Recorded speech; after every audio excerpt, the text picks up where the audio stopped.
utterly condemn the far-right thuggery we've seen this weekend. Be in no doubt, those that have participated in this violence will face the full force of the law. This is not protest. It is organised, violent thuggery, and it has no place on our streets or online. In this video, we're looking into Kevin O'Sullivan's discussion on Talk TV, where he exposes the shocking truth behind the Southport's demonstrations, revealing how the narrative we've been fed is far from reality. Before we get into the details, please like and share this video so that it reaches a wider audience. And don't forget to subscribe to our channel so that you won't miss when we upload a new video. Chief Inspector of Constabulary, Sir Andy Cook, have issued a report today all about the summer of discontent, the riots, particularly in Southport. So all these riots that happened all over the country after Axel Rudikabana's horrific murder of those poor little girls and the attacks on the other people in that dance hall there. Sad even to remember it, isn't it? But this report, now you remember the Prime Minister's reaction to it. First of all, didn't tell us there was a terrorist reaction, sanctioned the release of a statement saying he was a lad from Cardiff who'd moved north.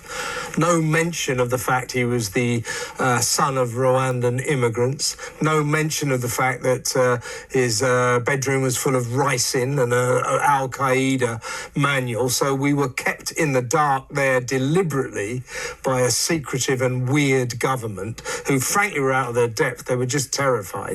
Anyway, guess what? This report says that, and of course, Keir Starmer throughout this phase, he kept saying, these are not protests. They're not protests.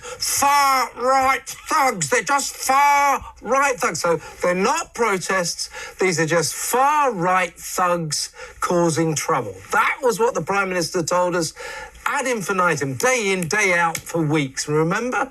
He just wouldn't stop with far-right thugs. These are not protests. Right, this is the published report today by the Police Inspectorate. It found, and I quote, no conclusive evidence that the summer riots that were triggered by the Southport murders were coordinated by extremist groups. So, not far-right thugs then. And that most of the protesters were local, so it wasn't a coordinated cross-country effort, were local and I'm quoting again, the violence was mainly unrelated to their ideology or political views. So not far-right thugs then. And it goes on to say, what were the reasons for these protests? So it does say they were protests. Keir Starmer, they're not protests.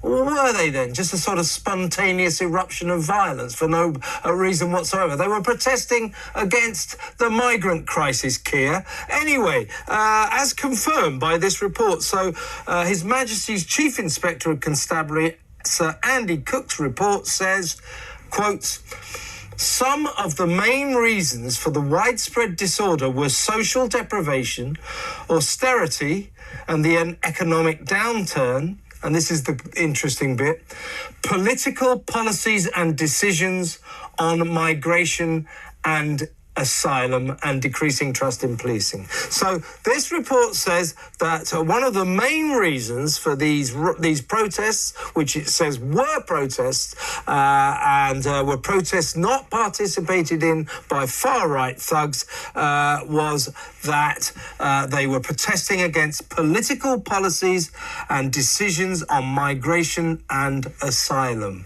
This is shameful for the Prime Minister, isn't it?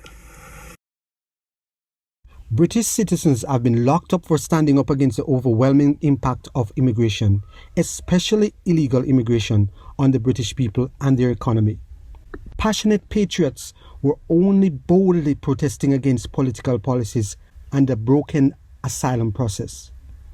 In these challenging times, true leaders should inspire with bold, principled policies that unite the people. Great leaders don't silence alternative views with intimidation or censorship to force the government's agenda. By crushing the voices of their opponents, governments undermine their own foundation of support. Wise leaders listen and learn from the different perspectives, because those unconventional views might just spark the breakthrough that drives economic growth and the overall advancements of a nation. If you have benefited in any way from this video, please subscribe, like, share, and be sure to leave us a comment.